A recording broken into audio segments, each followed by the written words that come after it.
नमस्कार। आज हम बेडरूम के बारे में बात करेंगे कि बेडरूम का वास्तु कैसे होना चाहिए। दोस्तों, क्या आपने कभी सोचा है कि जब हम 5 स्टार होटल में जाते हैं या किसी बड़े अमीरों के घर में जाते हैं तो उनके जो बेडरूम होते हैं, उनके बेडरूम कैसे होते हैं? उसमें एक अलग से वाइब्रेशन होती है, अलग से खुशबू आती है और अलग से नीट एंड क्लीन होता है और उससे जो पॉजिटिव एनर्जी आती है वो हमारी नींद को पूरा करती है। जब भी आप बेड के नीचे कबाड़ रखते हैं या कोई बॉक्स वाला बेड लेते हैं, उसके नीचे जो भी सामान रखा जाता है वो हमारी सारी जो पॉजिटिविटी होती है वो खत्म कर देती है। आप देखना कि जब भी हम बड़े बड़े होटलों में जाते हैं वो बिल्कुल नीट क्लीन होती हैं बेड, क्योंकि उनको पता होता है अमीर लोगों को कि जो हम रात को सो रहे हैं वो हमारे जो नींद आ रही है वो हमारे सर्कल को बढ़ा रही है और पॉजिटिव एनर्जी बढ़ा रही है जो नेक्स्ट डे के लिए हमारे काम आएगी। आज मैं आपको बताऊंगी 3 बेडरूम सीक्रेट जो अमीर को और अमीर बनाते हैं। वो क्या क्या ऐसी बातें हैं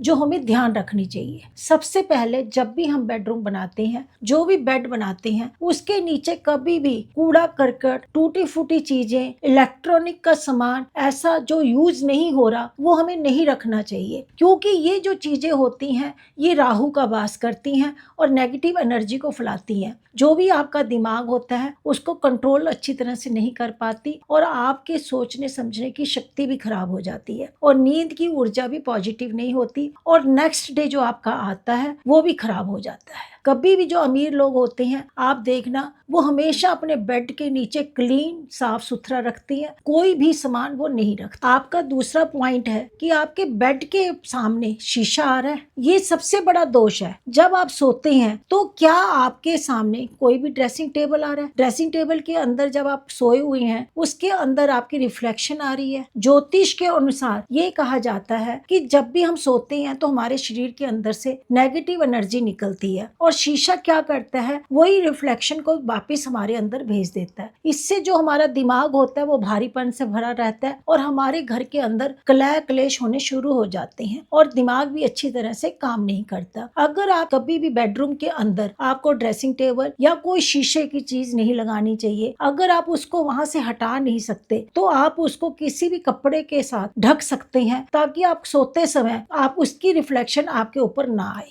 ये जो बदलाव है आपकी लाइफ में 50% चिंताएं खत्म कर देता है। दोस्तों, आपने ध्यान दिया होगा कि कभी भी 5 स्टार होटलों में जब आप जाते हैं तो उनके बेडरूम में धीमी धीमी खुशबू आती है। उनके बेडरूम के अंदर लेवेंडर की मोमबत्तियां और चंदन की अगरबत्तियां जैसी जो स्मेल खुशबू देती हैं वो होती है। वो जो धीमी धीमी खुशबू आती है ये शुक्र को प्रभावित करती है। शुक्र क्या चीज है? शुक्र हमें लग्जरी देता है, सुख आराम देता है, धन को आकर्षित करता है। जितनी भी खुशबूदार चीजें होती हैं ये शुक्र से रिलेटेड होती है और जो बेडरूम है ये भी शुक्र से रिलेटेड है। अगर हम दोनों खुश ही नहीं रहेंगे, बेडरूम में पति पत्नी की आपस में नहीं बनेगी या खुशी से सोएंगे नहीं या नींद पूरी नहीं होगी तो हमारी सारी जो चिंताएं बढ़ती चली जाएंगी और हमारा दिमाग भी परेशान हो जाएगा। बेडरूम एक शांति का प्रतीक है कि वहां पर जाके आप पूरे दिन की थकावट को दूर करें। इसीलिए आप अपने बेडरूम के अंदर धीमी स्मेल वाली